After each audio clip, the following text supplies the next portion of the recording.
자, 이번 뭐 참패죠, 국민의힘 예. 입장에서는. 네. 그걸 뭐 상대당인 민주당에서 이걸 얘기하는 자체가 좀 뭐 거북할 수도 있겠지만, 이번 제주 결과, 그러니까 전국적인 거 빼고 네. 제주 결과 보게 되면 참 아쉬운 게 뭐냐면, 국힘에서 네. 정말 후보자분들은 열심히 했거든요. 정말 보면 24시간 모자랄 정도로 계속 아, 돌아다니는데, 그렇습니까? 저는 그랬습니다. 아. 근데 보면 민주당은 박지원 원장님부터 시작해갖고 이종걸 이탄희. 전 의원부터 시작해서 이탄희까지 뭐 전국에 내놓으라는 유력 인사들 내려오면서 여론조사도 좋음에도 불구하고. 엄청나게 지원을 했음에도 불구하고 국민의힘은 혼자 뛰었거든요. 그래서 참 안타까웠는데, 문제는 뭐냐 하면 뭐 제주시 갑에서 전략공천 그 상황에서 벌어지는 기존 그대로 남겨둔 상태에서 갑자기 전략공천, 말이 안 되는 이로 인해 갖고 기존의 도당위원장 허영진 위원장께서도 탈당해 버리시고 충격을 받으셔갖고 그런 상황이 있는데, 이번 총선에서 질 수밖에 없는 게 중앙당이 정말 어이없어요. 제가 보기엔 기자 신분이긴 하지만 뭐 윤석열 대통령 사상 불참 그뿐만 아니고 한동훈 위원장 정도 올 줄 알았거든요. 예. 근데 제주를 포기한 건가요? 여론조사 때문에? 그래서 제가 보기에는 중앙당에서 제주도를 철저히 외면한 거 아닌가 저는 보기인데, 그러니까 남의 당이라고 예. 얘기를 하기가 좀 그렇긴 한데 제가 간단히 보는, 말씀해 제가 주시죠. 보는 관점만 얘기하면 되는 거니까요. 예. 윤석열 대통령과 한동훈 비대위원장의 불참은 제주 홀대론을 증명하는 사건입니다. 사건. 4.3 불참은 이제 국가 추념일이거든요. 국가 그렇죠. 추념일이 직무유기가 될 수 있습니다. 국가 추념일에 안 오는 건 직무유기가 될 수 있어요. 이건 뭐 법적인 용어지만은, 그보다도 이제 마음 씀씀이 있지 않습니까? 화장실 들어갈 때 들리고 나올 때 들리고. 선거철 되면 잘 오잖아요. 대통령 선거 때 뭐 다 해결하겠다 찾아오고 뭐 온갖 쇼하고, 이게 패턴이에요. 보수 정부가 되면 5.18 가서 뭐 해주겠다, 뭐 무릎 꿇고 뭐 하고 하다가 당선만 되면 안 와요. 이게 계속 반복이 되는 거거든요. 그런 진정성 없는 사과. 내가 볼 때는, 우리 제주도민이 볼 때는 하기 싫은 사과 표 때문에 나 한번 무릎 꿇자. 거짓 사과인 거죠. 우롱하는 거죠, 우롱. 그거에 대한 심판이 이번 결과로 또 나왔고, 뭐 더 이상은 얘기 안 하겠습니다. 이 부분은 뭐 더 얘기하면 또 4.3을 또 정치에 활용한다. 뭐 개돼지 눈에는 개돼지만 보이는 거니까. 국장님께서 말씀하신 그 국민의힘 후보들은 막 저희 지역에서 다 삼촌, 형 할 수 있는 사람들 아닙니까? 아까 저도 가진 않았는데 정말 열심히 한다고 하니까 뭐 저 믿고, 그 후보 개별로 볼 때 되게 그 중앙당의 원망을 많이 할 수밖에 없는 상황일 거예요. 네. 뭐 국민의힘 후보라고 해가지고 뭐 4.3 유족도 다 있을 터인데, 어쨌든 이게 현재의 공천 시스템은 총선이나 이제 지방선거에서 도지사는 중앙당에서 공천을 하기 때문에 중앙당의 의사결정이 상당히 중요합니다. 선거철마다 이분들도 정말 답답하실 거예요. 개별적으로 불이 나게 뛰어도 중앙당에서 뭐 우리같이 뭐 지원 사격하는 게 아니라 고춧가루 뿌리기 때문에 이거 뭐 사기를 다 떨어뜨리고 뭐 이런 부분이 있는데, 제주에서 4.3을 대하는 태도는 선거에서 중요하게 관통되는 이제 이슈입니다. 그 부분은 뭐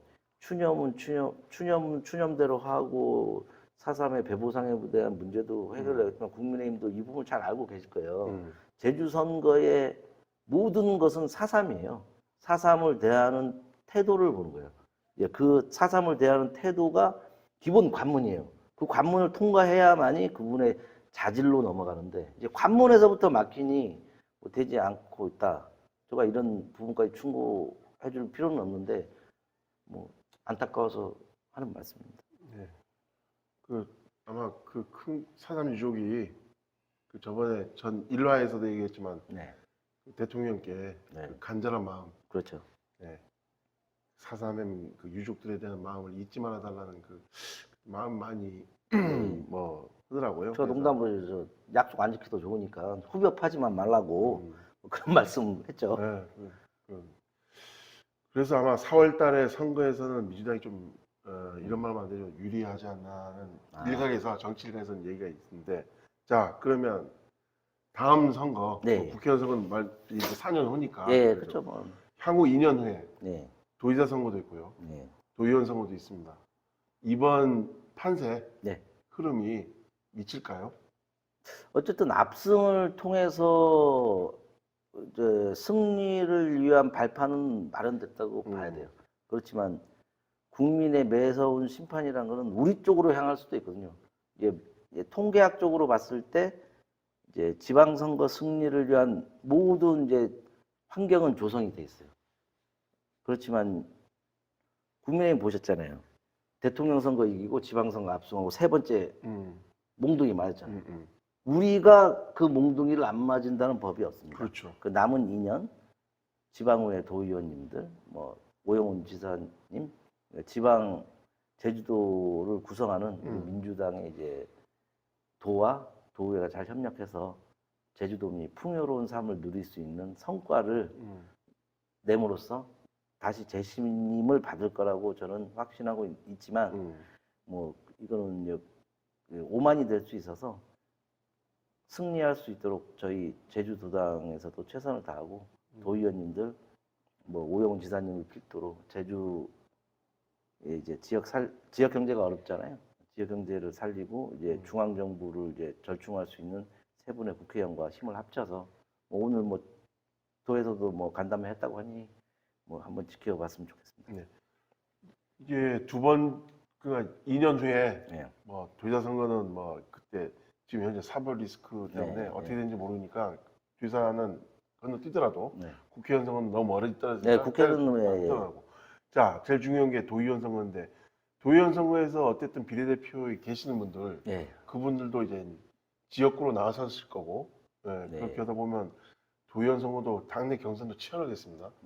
아니 뭐 그 너무 좀 2년이 남았고 네. 이거 뭐 총선 끝나자마자 바로 이거 저 아니 근데 2년이 선거에- 금방 흐르더라고요 보니까. 아이고 저 양 국장님이 그 패스에 말려들지 말아야 돼. 조기 가열시키는 것도 아니고 무슨 안 뭐- 넘어가네요. 이거 저거 넘어갈 그런 짬밥이 아닙니다. 네. 저 이제 다른 주제로 가시고 그 뭐 잘나신 분은 가는 거고 뭐 도민이 선택해. 네. 또 이제 조기 지방선거 체제로 이제 바꾸는 이런 프레임 전환을 제가 네. 단호하게 좀 끊었습니다 이거. 네. 그리고 뭐 또 승리의 요인 같은 거 분석해 볼 때 20년간 우리가 승리하다 보니까 일본의 전국 시대 아시잖아요. 전국 시대의 막부 정치 때 매일 싸우잖아요. 매일. 민주당은 그렇게 된 거예요. 매일 전투하고 싸우고 이기면 경험치가 누적이 돼 있는 거예요. 그리고 한 사람이랑 한 사람이 져야 되잖아요. 한쪽은 20년 동안 계속 진 거예요. 자신감이 없고 그렇지. 그런 이제 후보 자질이 뛰어난 것도 있지만 이 자리를 빌어서 우리 민초들, 우리 당에 정말 20년, 30년 전부터 뭐 아무런 뭐 없이 불모지에서 그때부터 뭐 선배님들 말씀 들어보면 뭐 김대중 대통령 뭐 벽보 붙이면 뭐 중앙정부에서 와다 떼가고 무슨 뭐 그런 분들도 아직까지 해주는 그런 승리의 노하우, 경험치 이런 것들이 막 축적돼서 뭐 지금 현재 세 분의 국회의원들의 영광을 누리지만 그 뒤에는 당원들의 이제 헌신이 많았다. 이런 이 자리를 빌어가지고 뭐 우리 당원님들의 노고에 좀 위로의 말씀 좀 드리고 있습니다. 네, 그 지금 말씀 중에 민주당은 그 분당 사태, 네. 연유리당 뭐 이런 식으로 했고 분당 사태가 일찍 이뤄졌고 네, 제주도 같은 경우는 뭐 사고당 지정부터 시작해갖고 네, 당이 또 박근혜 대통령 그 탄핵 네. 그 문제를 하면서 근래에 하다 보니까 내가 이번 선거 때를 느낀 게 뭐냐면 민주당은 선거 시스템이 정말 다르다 국민의힘하고는. 그렇죠. 승리의 노하우가 축적돼 있고 저기는 패배의 노하우는 축적이 안 돼요. 사라지고 없어지고 이제 데이터의 보관이거든요. 승리의 DNA도 강하고 선거는 뒷심이라고 그러잖아요. 그러니까 국민의힘은 민주당을 뭐 중간에 잘라서 죄송하지만 민주당은 시스템적으로 했고 선거를 지원하는데 국민의힘은 오롯이 후보 본인이에요. 특히 국민의힘. 제주도군이 네. 그렇고 중앙당에 전혀 도움이 안 돼요. 아예 없는 게 나을 정도로. 아, 이런 말 하면 뭐지만 진짜 중앙당 전혀 이번에 진짜 국민의힘 후보를 도와준 게 전혀 없어서 오히려 피해를 줬죠. 그냥 내버렸으면 오히려 더 낫지 않았을까. 선거는 뒷심이라고 하잖아. 그게 이제 여실히 드러나는 게 네. 서귀포 지역 선거였어요. 서귀포 지역에 야, 보면 그 지표가 제2공항 여론조사에서도 서귀포 지역은 월등이라는 말이 아니지만 그래도 앞섰거든요.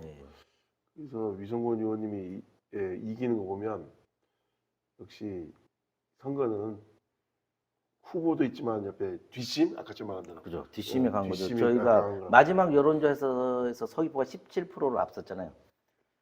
만약에 상대 당이었으면 이제 그 우리가 말하는 샴페인 깐다고 그러죠. 그래서 뒤집어질 수도 있어요. 오만하게 그 몰았어요. 17% 마지막 여론조사에서 서귀포가 17%로 이겼음에도 불구하고 긴장의 강도는 가장 높았어요. 또 우리 자체적으로 했던 중앙당의 여론조사 이런 부분이 있거든요. 많이 이제 선거는 일탄에서 얘기했지만 추세라고 했잖아요. 추세가 고희철 후보가 이렇게 들렀어요. 그래서 우리 당에서도 뭐 아주 긴장감을 높여서 서귀포 했어요. 그래도 저도 개표하는 날 우리 저 고국장님은 계속 서귀포에서 상대. 아니요. 사람들이 이거 홍길동이다. 갑에서도 보이고 이제 언론사에서 이제 방송을 진행하잖아요. 하다 보면 갑에서도 보이고 갑자기 서귀포에도 보이고 처장님을 모셔서 가는데 516도로 가고 있었어요. 가는데 뭐 저가 불이 난 거예요. 저 뭐 TV도 볼 수도 없는데 뭔 일이 있는 것 같다 했는데 제가 나중에 후일담인데 제가 차 타고 갔을 때 이제 좀 엎치락뒤치락 했었던 것 같아요. 이제 가보니까 몇 표 차이 막 이렇게 되더라고요. 저도 서울에 있어갖고 졌던 적이 그때 서울 가버렸죠. 예, 그래서 예. 우리 이제 우리도 방송 좀 늦었는데 그때 보니까 한번 뒤집혔던 것 같아요. 가보니 뭐 거의 말도 안 돼. 침묵이 흐르고 뭐 그런데 이제 나중에 알고 보니 이제 읍면동이죠. 이제 서귀포를 중심으로 외곽지부터 이제 개표가 진행됐던 거예요. 표선 성사에서는 네. 고 후보님께서 훨씬 앞서기 시작했고요. 그 서귀포에 그런데 생각보다 많이 앞서지는 않은 것 같아요. 그렇죠. 출구조사에 비해서도 그렇고 이제 그러한 민심을 위성권 의원님께서 잘 받들어서 뭐 좋은 서귀포, 더 큰 서귀포, 특히 위성권 부당위원장님은 의원님께서는 국회의원의 꽃이라 할 수 있는 삼선 의원이 할 수 있는 일은 상임위원장이죠. 그래서 삼선 토대가 그렇죠. 국회의 꽃이죠, 상임위원장. 예전에 또 우리 그 강창일 대사님을 소환할 수밖에 없는데 예전에 저 삼선 얘기할 때 또 도색이 발언 있지 않습니까? 맛이 있다고. 그것도 도색이 발언이 또 나오는데 이제 삼선, 재선, 이제 초선 같지 않은 초선이 있어서 이번에 문대림 후보님 같은 경우는 초선인데 뭐 도의회 의장까지 오고 다년간의 경험이 있으시고, 자 김한규 의원님은 이제 재선이고 그 다음에 위성원님은 삼선인데 솔직히 보면 문대림 후보님이 제일 선배죠, 정치 선배.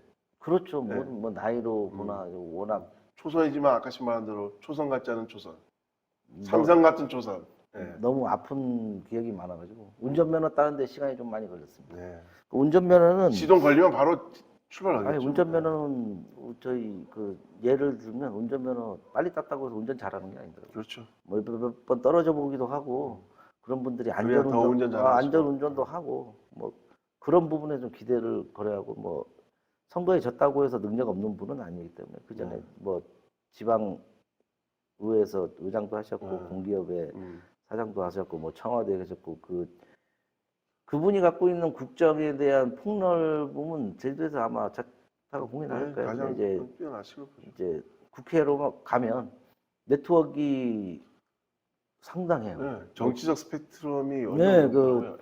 그 문대림 당선자님의 이제 네트워크를 보면 저도 당선증 받으러 갈 때 뭐 영광을 얻어서 영광인지 시간 없어서 저를 부른 건지 모르겠지만 제가 좀 위임해서 가려고 하다가 뭐 갑자기 가시겠다고 해서 갔는데 중앙에 어마어마한 네트워크를 뭐 저도 한 네트워크 하는데 뭐 아무래도 이제 큰 숲 그렇죠. 아주 엄청나게 그 많은 네트워크 이제 제주도 발전을 위해서 활용되지 않을까 하는 이제 기대감을 갖게 됐습니다. 네, 알겠습니다.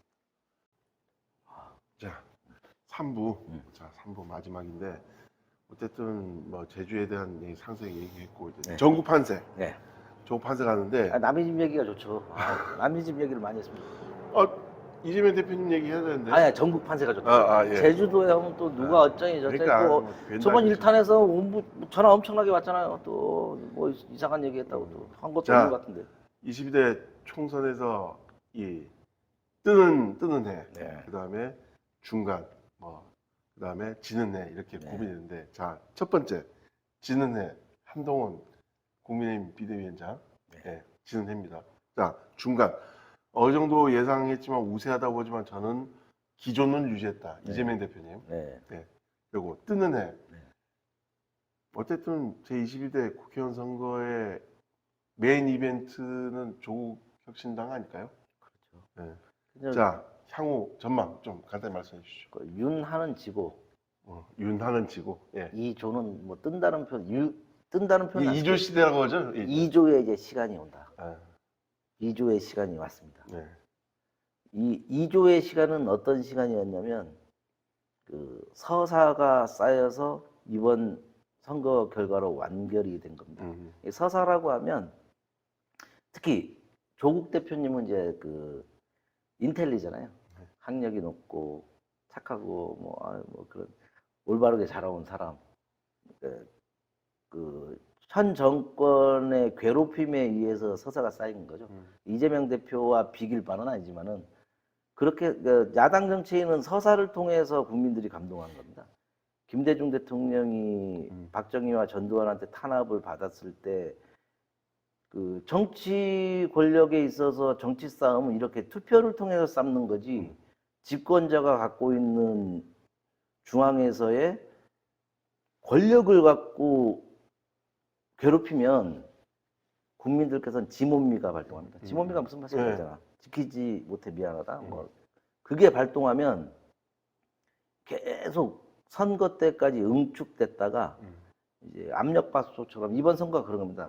그 계속 국정의 전환을 요구하고 국민이 원하는 바를 반대로 하고 이채 양명주라는 뭐 다 아시는 내용이잖아. 그런 부분들 처리가 안 되고 계속 그 국민의 스트레스가 압력밥솥처럼 차 있었던 게 터지면 이런 결과가 나오죠. 그러니 제발 정치는 이번 선거처럼 국민들의 손에 의해서 없어지거나 다시 회생되거나 하는 거지 국가 권력을 사유화해서 항상 제가 주장하는 게 국힘 이제 보수 계열의 정당이 이제 집권했을 때 가장 크게 보이는 부분이 그런 거예요. 국가 권력을 사유화한다. 민주당이 그런 말씀 많이 하죠. 민주당 그런 말씀 되게 많이 하는데 민주당과 국민의 너네 다른 게 뭐냐? 똑같은 놈들. 뭐 이런 말씀 많이 하는데 저는 항상 거기서 반론을 제기하는 게 뭐 저희가 일을 못해서 국민들한테 피해를 끼치고 기대에 못 미치는 바는 있겠지만 저는 한마디로 분석하라면 권력을 대하는 태도다. 국가 권력, 사정기관을 대하는 태도인 거죠. 예, 이분들은 뭐 자기 각시 살리는 데는 뭐 거부권 행사하고 오만 짓을 다 하잖아요. 국가 권력을 최대한 활용해서 정적을 제거하는 데 사용하는 거거든요. 모든 권력은 국민에게 있다고 하는데 그게 차이입니다. 민주당 권력이 잡았을 때는 그나마 국민의 눈치는 봅니다. 여론을 살피고. 이분들은 여론 그런 거 없잖아요. 이분들이 어떤 성격을 갖고 있냐면 검찰과 조중동이나 보수 언론은 여론은 우리가 만들어가는 것, 이끌려가는 것이 아니라고 판단하는 분들이에요. 대한민국의 주인은 자기들하고 생각하는 사람들이에요. 오만한 거죠. 선거 때마다 심판하는데 이런 열기를 계속 모아나가서 제가 뭐 이제 선거 끝나서 얘기하는데 200석 탄핵도 가능한 의석을 바랬지만 국민은 또 언제나 현명하고 극단을 가지 않습니다. 제가 볼 때는 국민들께서 200석을 줄 수 있었지만 그 200석으로 인해서 오판하고 권력을 남용해서 또 다른 이제 피해를 줄 수도 있고 해서 국민의 견제하기 위해서 표를 나눠줬다. 그 국힘이 좋아서라기보다도 그 숫자를 보면 범진보가 192석이에요. 예. 그리고 국힘이 108석인데 108석에 대한 한 숫자 얘기하면 저 숫자에 매길 수 있는 이제 비하들이 많아요. 108. 이 뜻이 무엇일까? 108 번뇌? 네, 그 얘기하고 싶었어요. 그 얘기했는데 어저께 국힘은 108 번뇌를 해야 되고 이 와중에도 그런 말씀하죠. 방송 TV 토론에 봤는데 조경태 의원이라고 하시잖아요. 지난 선거와 비교했을 때 국힘은 5석이 많아졌어요. 103석에서 105석으로 네. 늘어났고 우리 같은 경우는 5석이 줄었어요. 네. 선방하지 않았냐. 그런 대도하는 소리를 해서 국정 기조는 바뀌기 힘들겠구나 그런 생각이 딱 들더라고요. 국장님 자. 어떻게 생각하세요? 이 상황에서도 국민들께서 주신 그 표의 해석을 선방했다 그러잖아요. 저번에는 21대 때는 103석이었는데 우리 5석 많아졌고 민주당은 5석이 줄어들지 않았냐. 그 정도의 그런 인식을 생각이면 또 선거에서 지니까 철퇴를 내려야 되는 거예요. 철퇴를. 네. 어쨌든 이번에 철퇴를 맞았다고 생각하는 분들이 많으니까 그렇게 했죠.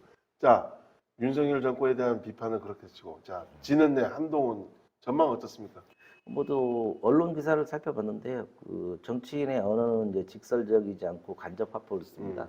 그 국가가 자기를 찾으면 무슨 일을 하겠다 뭐 그런 정도의 멘트가 나왔는데 언제든 뭐 부름을 받으면 국가를 위해서 자기가 일을 찾아보겠다고 하는데 안 찾는 게 정말 국민을 위해 도움을 주는 것 같으니까 그런 정치 용어 하지 마시고 그 가발이나 좀 벗어가지고 그 환하게 국민의 삶을 환하게 비춰주시면 좋겠어요. 그 네. 가발하고 국민은 뭐 키높이 구두 신는 것 같은데 제발 그 국민을 향한 가발을 좀 벗었으면 좋겠습니다. 자, 이번에 뭐 선방했다는 일부 주장도 있지만 저희가 보기에는 뭐 네. 중간적인 분한테 모시고 있는 이재명 대표님에 대한 얘기는 살짝 말씀해 뭐 주시면 모신다고 어렵겠죠. 네. 뭐 모신다고 하면 제가 뭐 가근하게 모시는 분이 모시는 거고 그냥 TV에서 보는 이재명 대표님인데 뭐 저하고 가근하지도 않고 그냥 대표님인데 선거는 결과로 말을 해주는 겁니다. 그분이 선거 과정에서 누구를 탄압했는지 뭐였는지는 언론 지상을 통해 봤지만 결과가 좋지 않습니까? 되게 뭐 결과론적인 얘기일지 모르지만 분명 좋은 의석을 받았기 때문에 평가받을 부분은 평가받고 그리고 뭐 제일 걱정하는 부분이 당내 민주주의가 사라졌다 뭐 이런 부분이 있어요. 근데 우리 내부로 들어 개파를 얘기하는 거잖아요. 친명 비명. 예. 네, 그런 개파를 얘기하는데 뭐 그 개파에 대해서 뭐 저는 20여 년 많이 지켜봤잖아요. 개파도 이제 트렌드가 있습니다.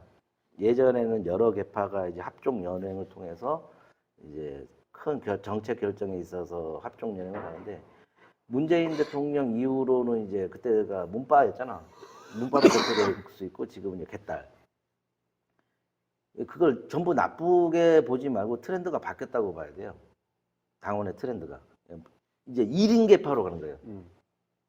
2인자, 3인자가 없는 이제 개파로 가는 거예요. 어떻게 보면 이제 국민의힘이나 뭐 민주당이 같은 거죠, 그냥. 한 개파만 존재하는 거예요. 승자 독식으로. 소선거구제처럼 뭐 그렇지만 당내 무조건 이재명을 비판한다고 해서 그게 당의 목소리는 될 수 없다고 생각하고요. 그게 거기에 말은 당내 민주주의를 좀 더 강화하고 소수의 목소리도 귀 기울여라 뭐 이 정도로 받아들이고 있습니다. 네. 어쨌든 이재명 대표님까지 좀 껄끄러우겠지만 예, 대표님 하셨고 자 조국혁신당 12석이거든요. 네. 12석. 제가 보기에는 어쨌든 간에 향후 뭐 김건희 여사 특검부터 시작해갖고 뭐 각종에서 캐스팅 보드 역할을 할 거라고 보는데 어떻게 보시는지. 그 전망에 대해서 많이 동의하고요. 어쨌든 조국 혁신당이 이제 제3당의 지위를 갖게 됐잖아요. 제3당의 지위라는 예전 것은 정의당 예, 같이, 제3당의 지위라는 것은 이제 현실 정치에 갔을 때 뭐 지금 보면 이제 분노적인 게 있어요. 윤석열 대통령과 현 정부의 검찰 정권에 대한 심판이 있는데 뭐 입법 활동이라는 것은 누구를 심판하기 위해서만 하는 건 아니거든요. 그게 선거의 하나의 캐치플레이드고 그런기 때문에 이제 입법 과정에서 민주당과의 이제 정책 공조가 분명히 있을 거로 봅니다. 뭐 지금은 그 선거라는 거는 그 국회의원 선거를 기준으로 했을 때 국회로 들어가기 위한 라이센스를 획득하는 과정이에요. 그게 전부로 이제 보면 오래 보다 보면 그 선거에 매몰되다 보면 그게 전부로 착각하는 경우가 많아요. 뭐 정권을 심판하고 무슨 뭐 김건희 특검하고 이게 전부가 아니잖아요. 뭐 국회 들어가서 뭐 그 심판하라고만 있는 게 아니잖아요. 이제 국민들의 삶과 입법을 통해서 국민들의 삶과 질을 향상시키기 위한 법안 통과에 있어서 아주 든든한 우군이 되지 않을까 싶고 뭐 단지 하나 그 이재명 리스크에 더하는 우려 리스크 많은 사람이 잘 되는 전성시대가 아닌가 싶어요. 이재명 리스크 조우 리스크. 리스크 있는 사람들이 이제 막 되는 시대가 이제 지금은 현재 시대 전대미문의 시대입니다. 모든 게 가능한 시대입니다. 여러분 뭐 이재명이가 뭐 범법자가 어떻게 되죠? 뭐 그런 시대인 거예요 지금. 조국 뭐 내일 모레 구속되는 분이 뭐 30 남았다. 지금 해도 국민의회에서 그 이번에 투표 전략 하면서 한 게 뭐냐면 당선돼도 이재명도 감옥에 있을 거고 그렇죠. 조국도 감옥에 있을 거다 이런 식으로 얘기를 했거든요. 국가 권력을 사유화하는 집단에서 할 수 있는 얘기죠.